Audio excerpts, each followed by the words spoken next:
Verilən ədəddən 3 dənə 100 minlik, 2 dənə minlik və 7 təklik əlavə etsək hansı ədəd alınır? İlk öncə ədədimizi oxuyaq. Burada 617.512 ədədi var.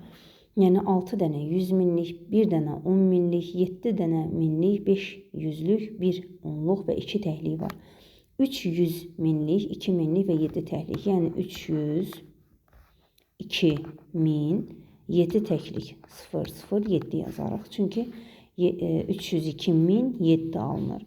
Və üzərinə 617.512-ni gələk. Deməli, burada alaraq 9, 1, 5, 9, 1 və 9. Deməli, doğru cavabımız 919.519 olar.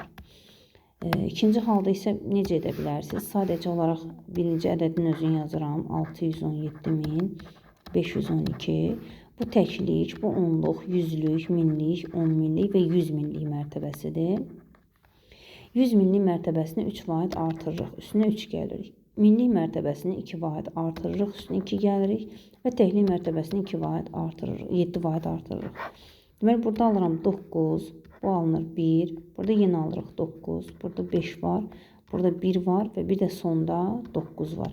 Yəni bu şəkildə də yazıb belə deyək də verilən mərtəbələri artıra bilərik.